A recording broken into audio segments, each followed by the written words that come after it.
It was one of those golden afternoons in Los Angeles, when everything feels too perfect to go wrong.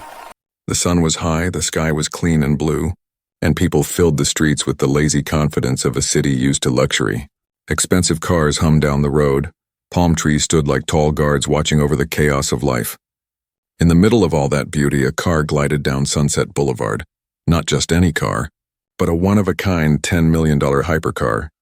It shone like liquid silver under the sun, with smooth curves and a low growl that made everyone turn their heads. Inside sat Richard Crane, a billionaire known for building one of the biggest tech companies in America. He wasn't just rich, he was powerful, proud, and used to everything working perfectly. Richard loved this car more than he loved his mansion. It wasn't just a machine to him. It was proof that he could buy perfection. Every part of it was custom-made. From the diamond-stitched leather to the self-learning AI system that could adjust the car's performance by reading the driver's heart rate. It wasn't a car, it was a piece of the future. And in Richard's mind, the future never failed. But fate, as always, loves a good twist. As the car reached a red light, Richard tapped the brake gently.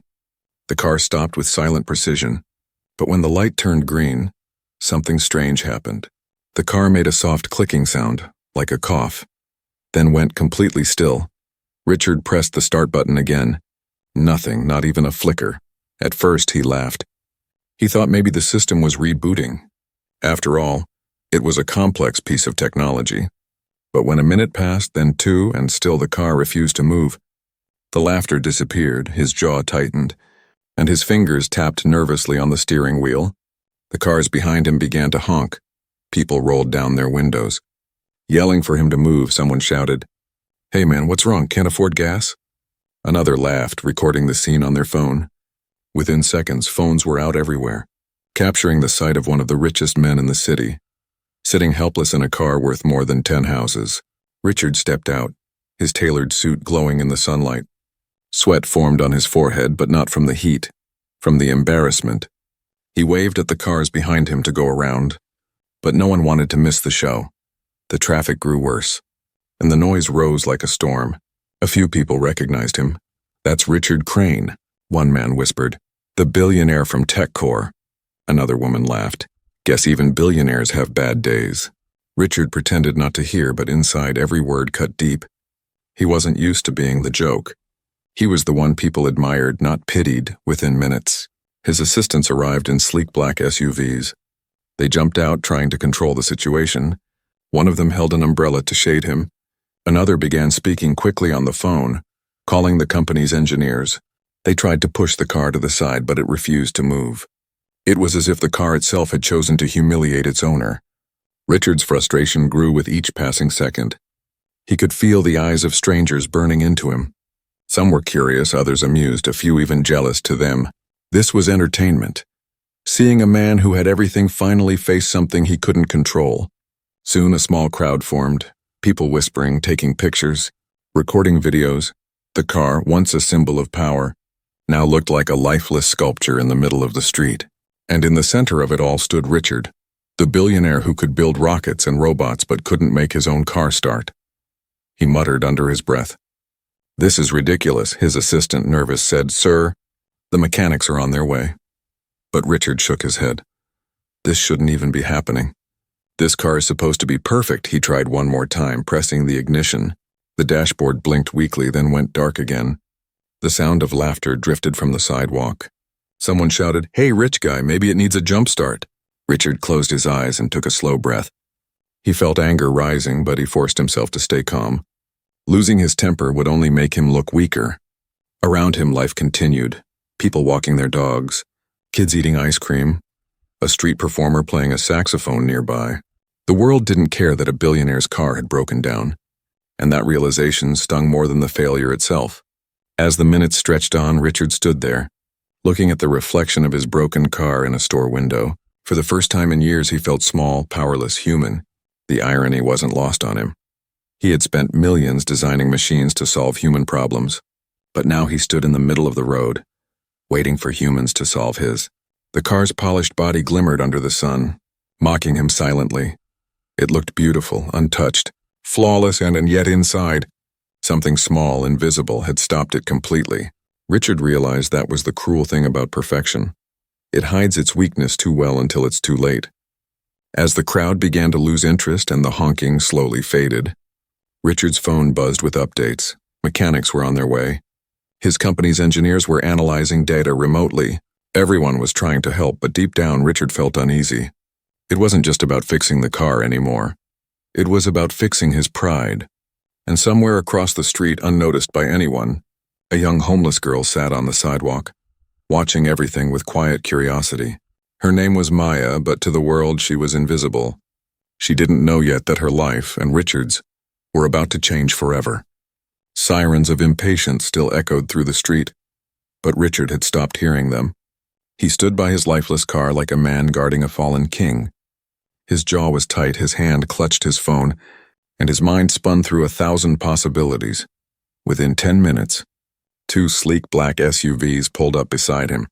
The doors opened, and his team stepped out in crisp suits and mirrored sunglasses. They looked like a rescue squad from a movie. One of them hurried to Richard and said, "Sir, the engineers are on their way." Another opened a laptop right there on the hood, trying to connect with the car's AI system. People around them whispered in amazement. It wasn't every day you saw a billionaire's private team working in the middle of a busy road. Some took videos, others shouted guesses. "It's the battery." "No, it's the engine." "Probably just ran out of luck." Each comment stung a little more. The first team of mechanics arrived, the best his company could find on short notice. They surrounded the car like surgeons around a patient, plugging in cables, reading digital screens, and speaking in technical jargon. Richard listened, trying to make sense of it all. But the truth was simple. They had no clue what was wrong. One mechanic wiped sweat from his forehead and said, "It's not the software, sir." "And the power systems seem fine," another added. "We're getting data from the main computer, but it's not responding to the ignition commands." They all looked at each other, confused, nervous to disappoint the man who could buy or fire their entire department with one phone call. Richard's patience was wearing thin.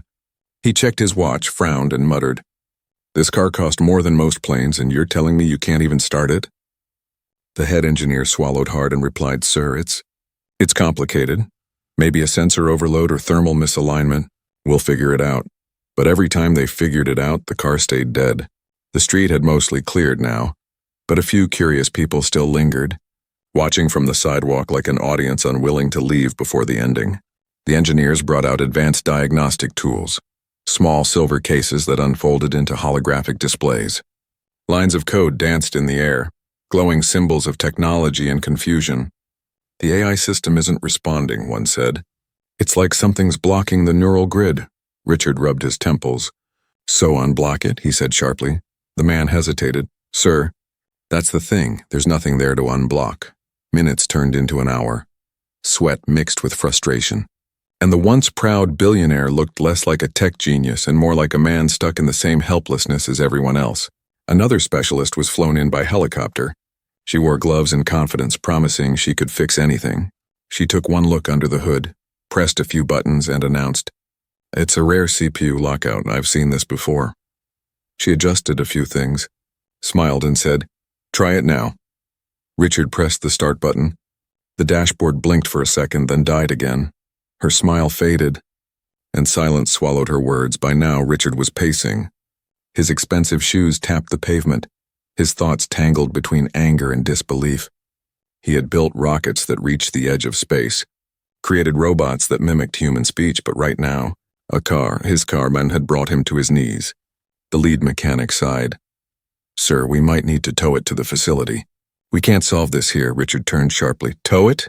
Are you kidding me? You want the whole world to see my car being dragged like junk?" His voice echoed, sharp enough to make his assistant flinch. For a moment, no one spoke. The crowd across the street grew larger again. People whispered, recorded, and even live-streamed. The story was already spreading. Billionaire's 10-meter car breaks down, experts fail to fix it. Richard could almost feel the headlines forming in his mind. Humiliation dressed in digital ink. He stepped back and looked at the car. Its metallic skin glowing in the sunlight like it was mocking him. It looked perfect, flawless, but inside, something tiny had brought it to silence. One of the younger engineers hesitated and said softly, "Maybe it's not the system, sir. Maybe it's something small and mechanical. The others looked at him as if he'd spoken nonsense, but Richard paused. Small? He asked. The engineer nodded. Sometimes the smallest wires. Sir, 'cause the biggest issues, one bad circuit can... Richard interrupted. Enough. His tone was final. You've had hours, and all I see is failure. The young man stepped back. Defeated, a woman in the crowd shouted, Try turning it off and on again. People laughed. Richard didn't. He had tried that 10 times. Maybe more. His assistant leaned closer. Sir, maybe we should go. We can send the car later. It's not worth the scene. Richard stared at the lifeless machine and whispered, Everything's worth the scene when your name is on it. The sun began to dip. Shadows stretched long across the road, and the car still sat there, a monument of pride and failure. The experts began packing their tools. Defeated, they promised to analyze the data, to run simulations to find the answer, but none of that mattered right now.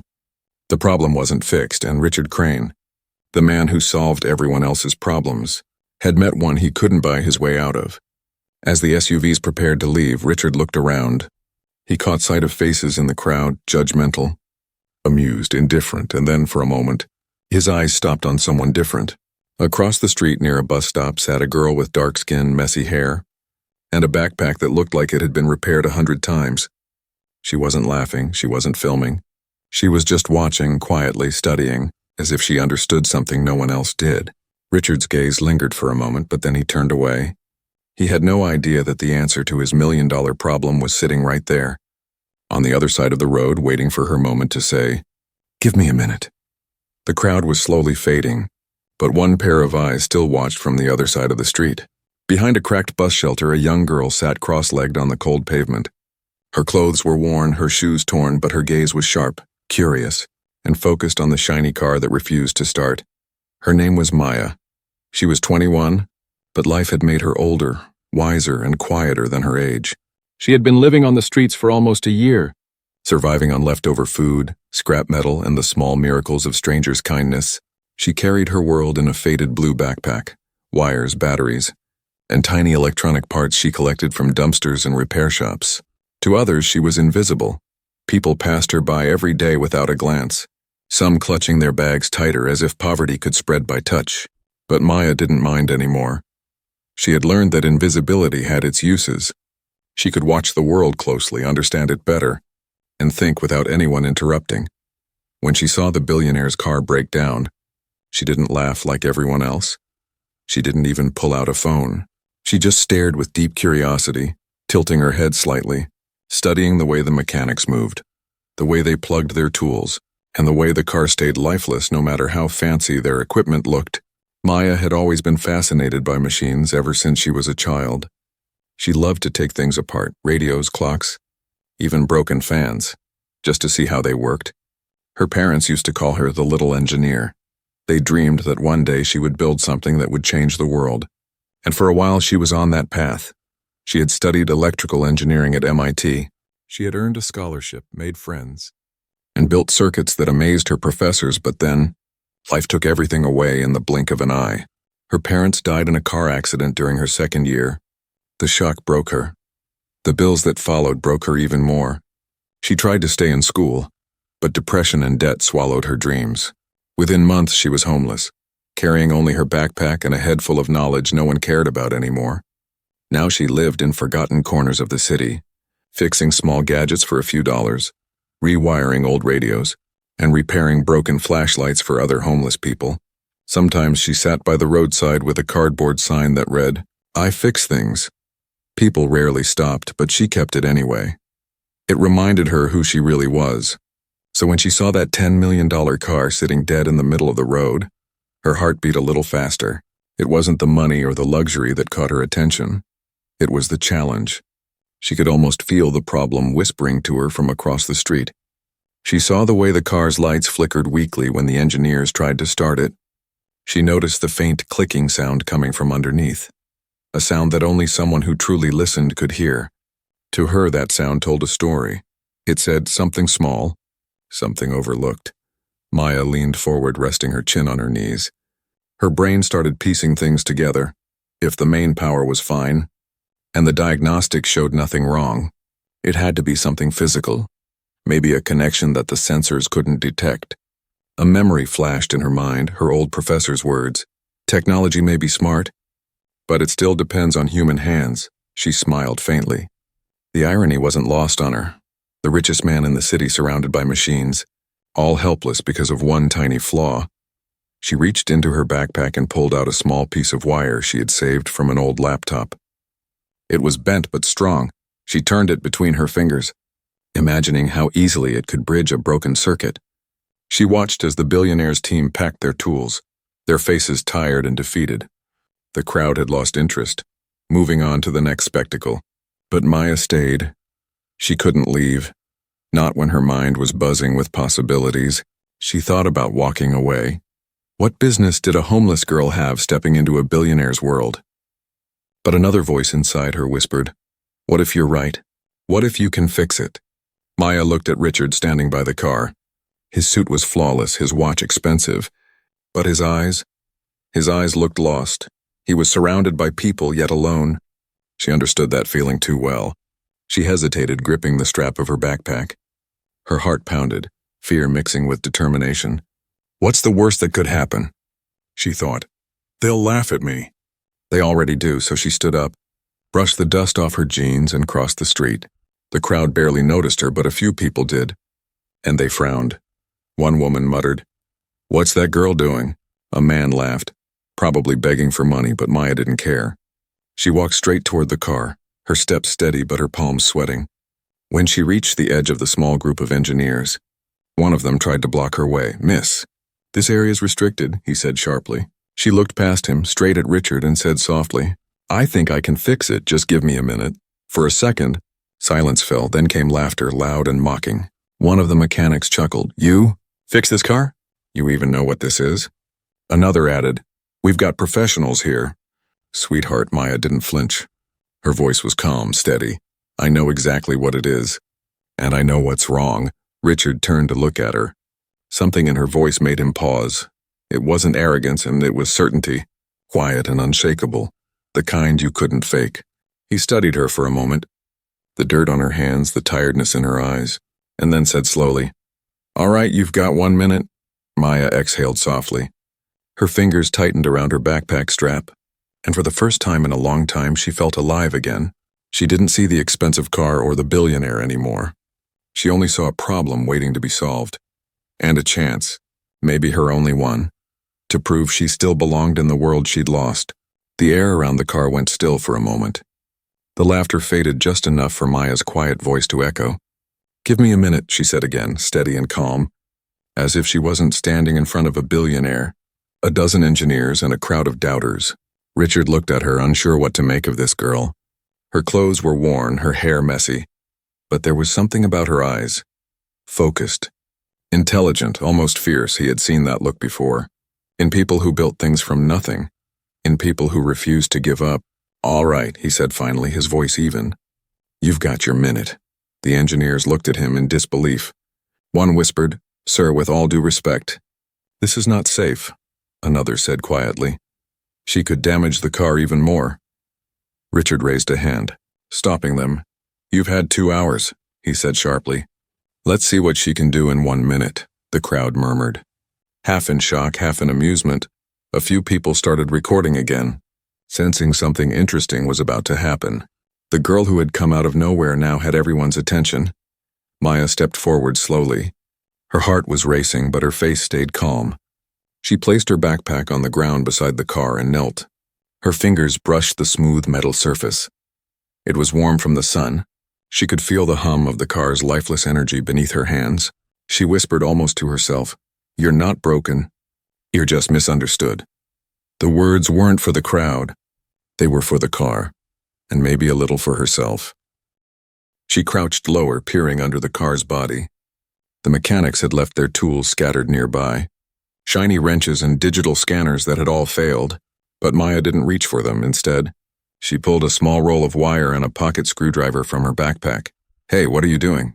one of the engineers asked. Half curious, half mocking, Maya didn't answer. She was already tracing the line of the car's underbelly, her eyes narrowing as she spotted something they had missed. There, a loose connection near the rear thermal shield. Hidden behind a metal panel, it was small, barely noticeable. A wire that had slipped from its socket after hours of heat and vibration. The diagnostics wouldn't have detected it because it wasn't digital. It was mechanical, human, simple. She smiled faintly. "Found you," she whispered. She reached into her bag, pulled out a piece of copper wire she had stripped earlier from an old radio. It wasn't fancy, but it was strong and conductive. Perfect for a quick fix. The billionaire's assistant leaned toward Richard, whispering, "Sir, this is insane. She's literally using garbage on your car." Richard didn't reply. He was too busy watching her hands, small, steady, confident. The hands of someone who knew exactly what she was doing. Maya twisted the wire with precision, connecting the circuit manually. Then she tightened the small metal clip, wiping sweat from her forehead with the back of her hand. Her voice was calm as she said, "Try it now." The crowd went silent, all eyes turned to Richard. He looked unsure but intrigued. Slowly, he stepped forward and pressed the start button. For a second, nothing happened, just silence. A still heartbeat of the moment. Then suddenly the car came alive. The engine roared, smooth and powerful. The dashboard lit up like a sunrise. The sleek machine purred as if it had just awakened from a deep sleep. Gasps filled the air, people clapped, shouted, even cheered. The same bystanders who had laughed minutes ago now stared in disbelief. The girl who looked like she didn't belong anywhere had just done what a room full of experts couldn't. One of the engineers' mouths hung open. "How did she—" he began, but he couldn't finish the sentence. Another muttered under his breath, "That's impossible." But the sound of the running engine drowned his words. Richard stood frozen for a moment. His eyes widened, and then, for the first time that day, a slow smile spread across his face. He turned toward Maya.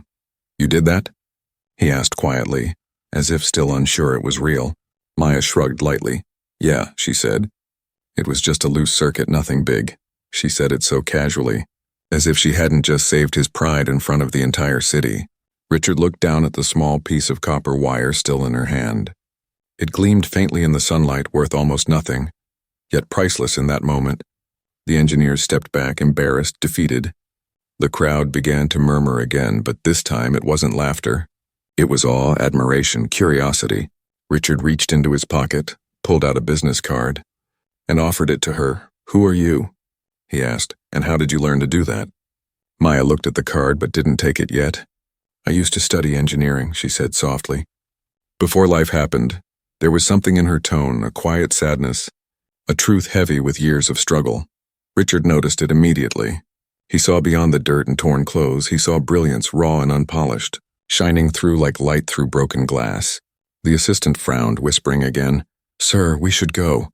The press will be here soon," but Richard ignored him, still focused on the girl who had humbled his entire team. "You said you used to study engineering," he repeated slowly. "Where?" She hesitated for a moment, then said, "MIT." A flicker of surprise crossed his face, followed by a strange respect.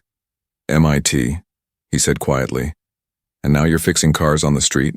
Maya smiled faintly, not bitterly, just honestly. "Everyone's got their own kind of road," she said. "Mine just got a little rough." Richard nodded slowly, for a moment. There was silence again, but this time it wasn't awkward or cold. It was thoughtful. It was the sound of two worlds colliding, wealth and poverty, genius and neglect, power and purpose. Finally, he said, "Come by my company tomorrow." "I want to talk." Maya blinked in surprise. "About what?" she asked. He smiled. "About how someone with your mind shouldn't be fixing cars on sidewalks." Maya didn't know what to say. Her hands trembled slightly, part disbelief, part hope. She looked at him and whispered, "All right." The crowd began to disperse. The noise of the city returned. But something had changed in that small space on the road. The car was running again. The billionaire had learned humility. And the homeless girl, for the first time in a long time, felt seen. The car's soft hum filled the street, smooth and alive again, like a heart that had just started beating after being still for too long. People stood frozen for a few seconds, as if their eyes needed time to believe what they were seeing. The billionaire's $10 million machine was running, and the person who brought it back to life wasn't an engineer or a genius in a lab coat. It was a young homeless girl with dirt on her hands and courage in her voice. Maya stepped back slowly, watching the car purr like a living creature. The sound of the engine was beautiful to her, deep and steady, a song of triumph. She wiped her hands on her jeans, smudging grease on the faded fabric. Her heart raced, but her face stayed calm. She didn't want them to see how proud she felt inside. Richard stood by the door, still trying to process what had just happened. A few minutes ago, he had been surrounded by experts, computers and high-tech tools, and none of them could fix his prized car. Now this girl, who looked like she didn't even own a home, had done it in less than 5 minutes. He turned to her. "What did you do?" he asked, his voice half curious, half amazed. Maya smiled faintly. "It was just a loose circuit under the thermal shield," she said. "Your sensors couldn't detect it because it's not electronic and it's physical." It got too hot and the contact slipped. The head engineer stepped closer, frowning. "That's not possible," he said. "We checked every—" But before he could finish, Maya interrupted gently. "You checked the data, not the connection." Her tone wasn't rude, just honest. Calm like a teacher explaining something simple. The man fell silent, embarrassed. Richard couldn't help but smile. He wasn't a man who smiled easily, but there was something disarming about Maya. She wasn't trying to impress him. She wasn't even asking for anything. She just fixed the problem and stood there, quietly proud of her work. "You really know your stuff," he said, studying her face. Trying to read the story written in her eyes, Maya shrugged. "I used to work on things like this all the time," she said, "before life got complicated." The crowd had started clapping now, spontaneous and genuine. A man shouted, "That girl's a genius." Another laughed, "Forget the engineers, hire her." Someone even whistled, cheering as if they were at a show. Maya blushed slightly, not used to this kind of attention. She stepped back and grabbed her backpack, ready to leave quietly. She had done what she came to do, and that was enough. But Richard stopped her. "Wait," he said. "You can't just walk away after that." She looked at him, unsure. "Why not?" He pointed at the car, still humming perfectly. "Because you just did something impossible. You fixed a car no one else could touch. And I want to know how you learned that." Maya hesitated, gripping the strap of her backpack tightly. "I told you," she said softly. "I studied engineering before my parents died. Before I lost everything." Her eyes dropped to the ground. "I never finished my degree, but I kept learning. I couldn't stop. Even when I had nowhere to go." Her words hung in the air, raw and unfiltered. The crowd went quiet again. Richard felt a lump in his throat, something he hadn't felt in years, a mix of guilt and admiration. He glanced at his assistant, who was already frowning, clearly uncomfortable with the emotional scene. But Richard ignored him. "You know," he said slowly, "I've spent millions hiring people with degrees, but not one of them could do what you just did." Maya smiled weakly. "Sometimes it's not about degrees," she said. "It's about paying attention." Those words hit him harder than she knew, because Richard realized she was right. His whole empire was built on technology. But maybe he had forgotten the human part, the simple connection between hands, heart and mind. He nodded slowly. "You're right," he said, "and I owe you more than just a thank you." Maya shook her head quickly. "No, please, you don't owe me anything. I just wanted to help." But Richard wasn't convinced. "You helped me in front of the world," he said. "You reminded me that genius doesn't come from comfort. It comes from struggle," one of the engineers whispered to another. "She's going to be famous after this." The other nodded. "Yeah, she just outsmarted all of us." Richard took a deep breath. "Tell you what," he said, "I'm not letting you walk away. I want you to come to my company tomorrow. I'll arrange transportation, meals, whatever you need." Maya blinked in surprise. "Why?" she asked. "You don't even know me." He smiled gently. "I know enough," he said. "I know you're the only person today who saw what everyone else missed. That's the kind of mind I need on my team." For a long moment, Maya didn't speak. She looked down at her shoes, then at her hands, trembling slightly. The idea of stepping into a company building after months of living on the street felt unreal. "I don't have nice clothes," she said softly. "Or anything professional." Richard chuckled quietly. "You have something better," he said. "You have talent." Maya's lips curved into a small, hesitant smile, the kind that comes from hope that's been asleep for too long. The crowd began to fade again, people moving on with their lives. But Richard and Maya stayed there, talking quietly beside the now perfect car. The sunset painted the city gold, and in that warm light, the billionaire and the homeless girl looked like equals, two people from different worlds connected by one simple truth. Brilliance can come from anywhere, When Maya finally turned to leave, Richard said, "Don't be late tomorrow." She nodded, her eyes bright with something new. Possibility. She slipped her backpack over her shoulder and walked down the street, her shadow stretching long behind her. As the car engine continued to hum softly, Richard whispered to himself, "A minute, that's all she asked for, just a minute." He smiled again, realizing that sometimes the smallest chances lead to the biggest changes, and somewhere down the block, Maya smiled too, whispering to herself, "Maybe this time, my life starts again." The engine's soft purr filled the street like a heartbeat returning after silence. The once broken car now glowed under the setting sun, its silver body reflecting streaks of orange and gold. People were still standing around, but no one spoke. They were too amazed, too moved by what they had just witnessed. A billionaire's $10 million car, dead for hours, had come back to life because of a girl no one noticed. A homeless girl who didn't have a car, a house, or even a home to return to, but had something far greater, a mind that refused to give up. Richard stood beside the car, staring at it, then at Maya, still processing everything. He had seen machines built, rockets launched, and codes written that changed industries. But this simple act of fixing a dead wire felt different. It wasn't just a repair, and it was a reminder. A miracle made of humanity and hope. The crowd began to clap again, louder this time. Like a wave of applause rolling through the street, someone shouted, "You did it, girl!" Another voice called out, "That's real talent right there!" For the first time in months, maybe years, Maya felt warmth that wasn't from the sun. It came from people, from being seen, from being believed in. Her lips curved into a shy smile. She looked down at her hands, still stained with grease. The same hands people ignored when she asked for $1 or food. Now those hands had made history in the middle of the street. Richard walked closer, holding out his hand. "You just did something no one else could," he said. His voice was soft, not like the commanding tone he used with his employees, but the tone of a man humbled, changed. Maya hesitated before shaking his hand. Her grip was firm, confident. It wasn't a billionaire and a homeless girl shaking hands. It was two people who understood something powerful about each other. "Thank you," Richard said sincerely. "You saved me more than you know." Maya tilted her head slightly. "It was just a wire," she said quietly. But Richard shook his head. "No," he said, "it was never just a wire. It was about perspective, about seeing what everyone else missed.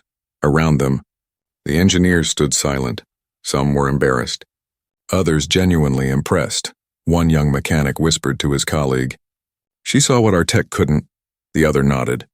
"Yeah, she's something else," the assistant, still uneasy, leaned into Richard and murmured, "Sir, the press is going to catch this. We should go before it spreads."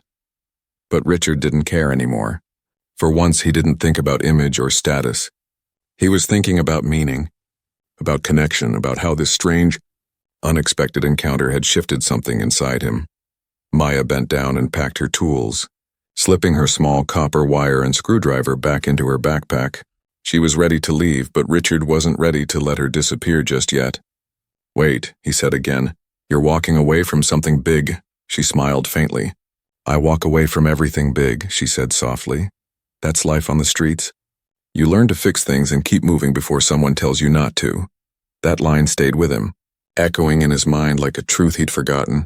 He looked at her, and for the first time he didn't see her as poor. He saw her as powerful, resilient, brilliant, and fearless in a world that had given her nothing. "Come with me," he said suddenly. "Let me take you somewhere safe tonight." "You shouldn't be out here," Maya blinked in surprise, shaking her head gently. "No, I'm fine. I've been on the streets for a long time. I'll be okay." But Richard wouldn't accept that. "Please," he insisted. "I have more cars than I can count. But I've never met someone like you. You've got something money can't buy." For a long moment, they stood there, two people from opposite worlds, facing each other under the fading light. The hum of the car behind them felt almost symbolic. Two different wires finally connected. Then Maya spoke quietly. "I don't need money, sir. I just need a chance." Those words hit him harder than anything. A chance, that's all she wanted, not charity, not pity. Just a shot at proving what she could do. Richard nodded slowly. "Then that's what you'll get," he said. "A real chance." One of the engineers stepped forward timidly. "Sir, should we take the car back now?" Richard turned, smiling faintly. "No," he said. Let it drive home under her fix, it's her victory. He gestured for Maya to stand beside him. You drive, he said jokingly. Maya laughed, shaking her head. I don't even have a license. The crowd laughed with her. The tension broken. For the first time, everyone there wasn't watching a billionaire anymore. They were watching a story, one of redemption, of hope, of something deeply human. As the last of the daylight faded, the car's headlights flickered on automatically, glowing white against the darkening sky. Richard looked at Maya one more time and said, Tomorrow, 9 a.m., my office. She nodded, her heart fluttering with something she hadn't felt in a long time. Excitement. As she walked away, the world seemed softer. The same streets that used to feel cruel now whispered promises. She passed people who didn't look at her before, but now their eyes followed her. Curious, respectful, maybe even inspired. One little girl tugged her mother's sleeve and asked, Mom, who is that? The woman smiled. That's the girl who fixed the billionaire's car. Maya smiled at that. Just a small one, but it felt big inside. It felt like life was giving her a tiny spark again. Something real. Something worth holding on to. Back by the car, Richard sat in the driver's seat. The engine hummed like new, stronger even. He looked at the empty street ahead and thought, I've spent my life chasing perfection, but today, I learned perfection sometimes wears broken shoes. The thought made him laugh quietly. A real laugh, one that came from the soul. He pressed the accelerator. The car glided forward smoothly, like a dream reborn, and across the city under the dim streetlights, Maya kept walking. Her steps were light, her spirit lighter. Every breath she took felt like a new beginning. The miracle wasn't the car she fixed. It was the life that was about to start again. The next morning, the city woke up to headlines that spread faster than wildfire. Homeless girl fixes billionaire's $10 million car in minutes. The photos were everywhere. Maya crouched beside the shining car, hair messy, eyes focused, hands working like an artist's. Some people called her a miracle worker. Others called her a prodigy, and some simply said, that girl's got magic in her fingers. But Maya didn't see any of it.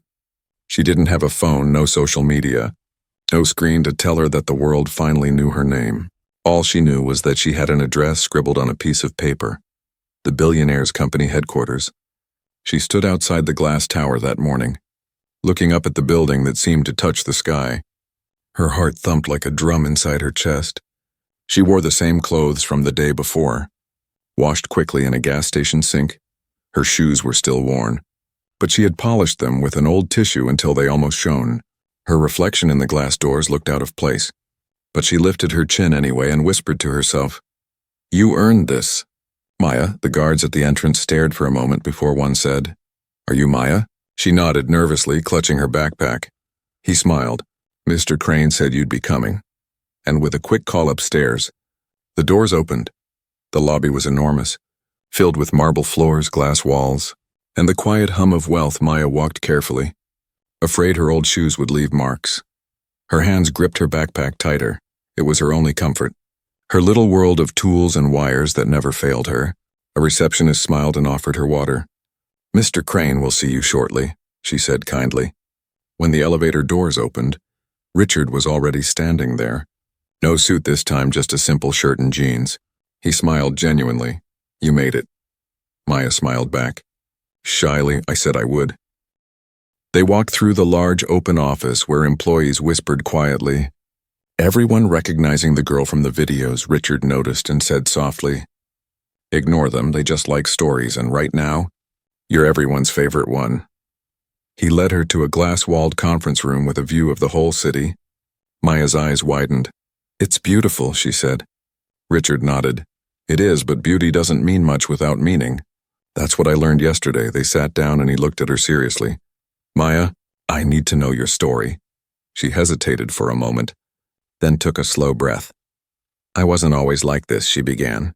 I used to be in school, MIT, electrical engineering. Second year, Richard raised his brows. MIT? That's no small thing. She nodded faintly. Yeah, it was a dream. My parents saved everything for me. They believed I'd build something great, but then they died in a car crash, and everything fell apart. Her voice trembled slightly. I couldn't afford rent, tuition, or food. I tried to stay, but I kept breaking down. I lost focus, I lost everything, and before I knew it, I was sleeping in shelters, Then on the streets, she smiled bitterly. Funny thing is, I never stopped fixing things. It was the only thing that made me feel alive. Richard listened quietly. Not interrupting, every word sank deep into him. When she finished, there was silence for a moment. Heavy and meaningful, Maya, he said softly.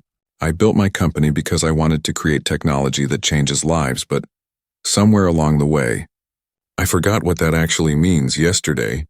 You reminded me, she looked at him confused. Reminded you? He nodded.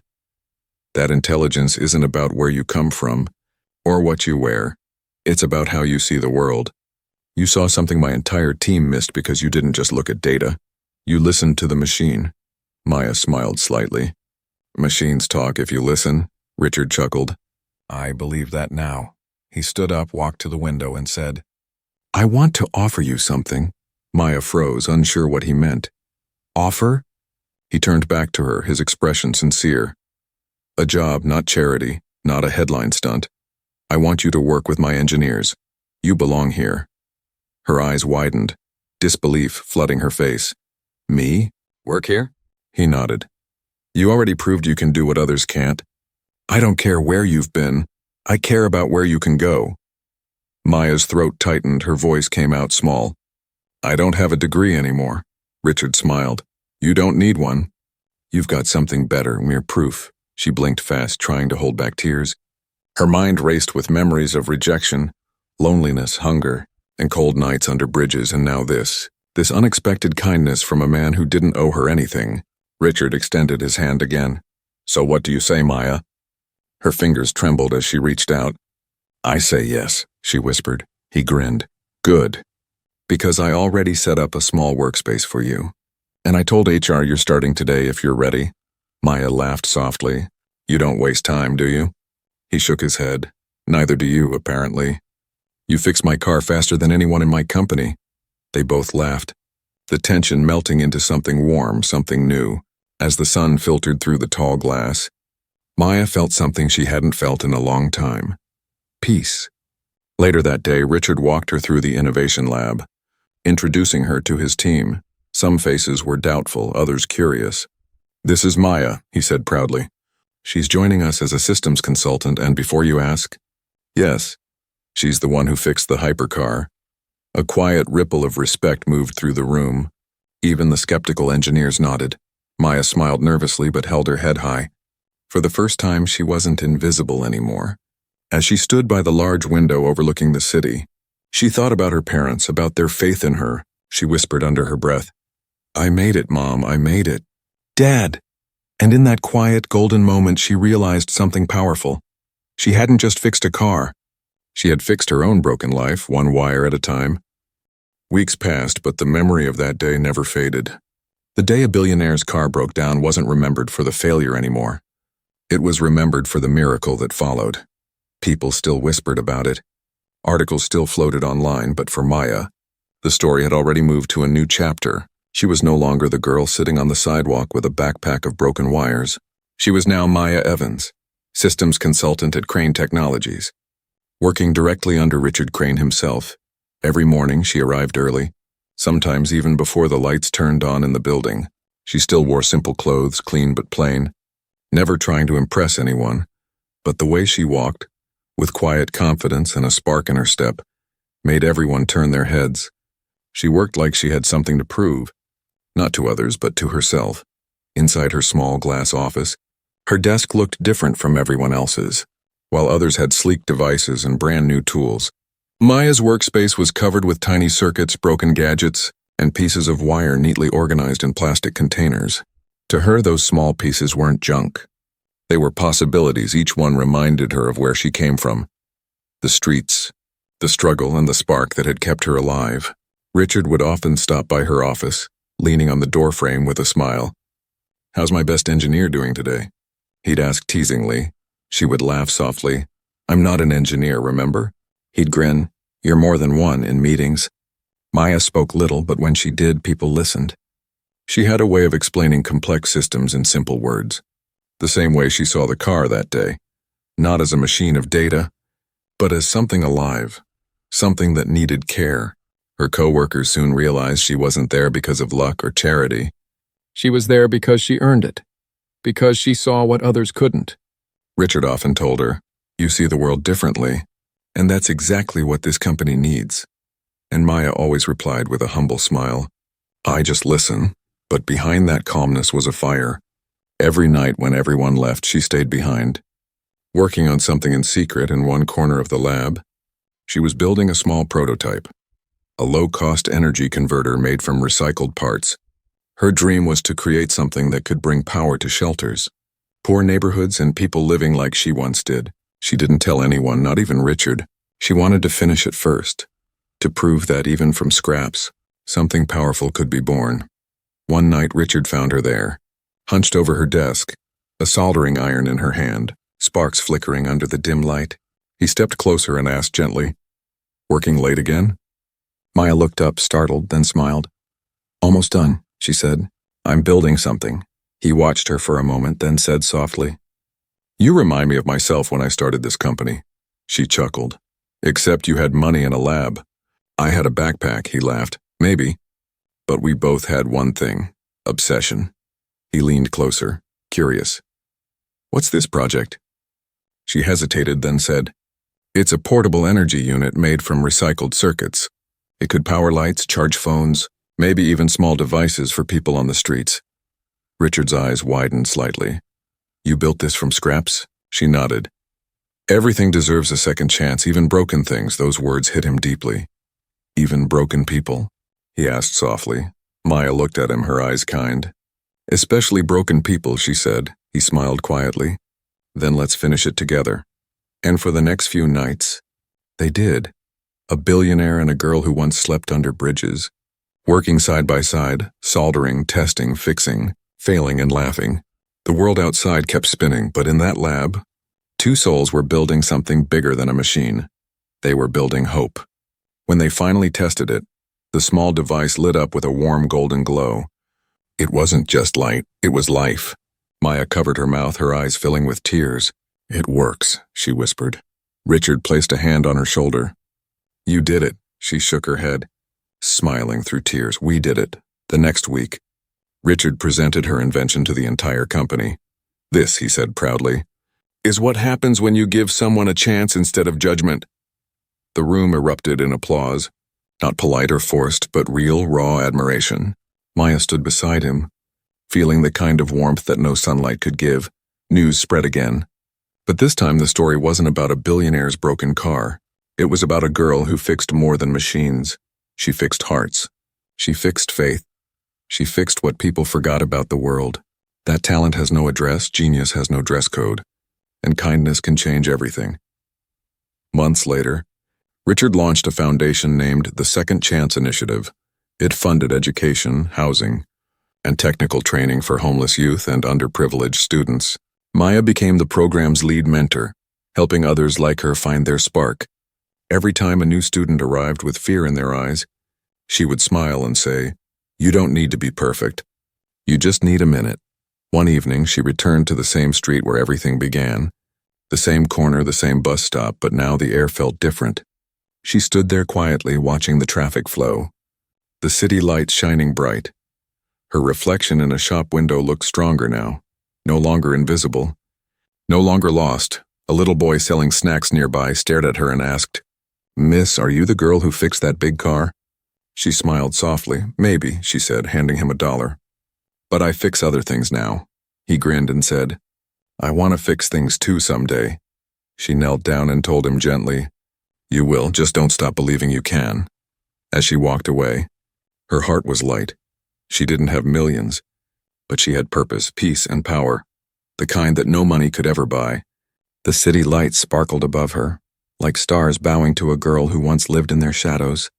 And somewhere deep in her heart she whispered, "That's all I needed. 1 minute, one chance, one life to fix."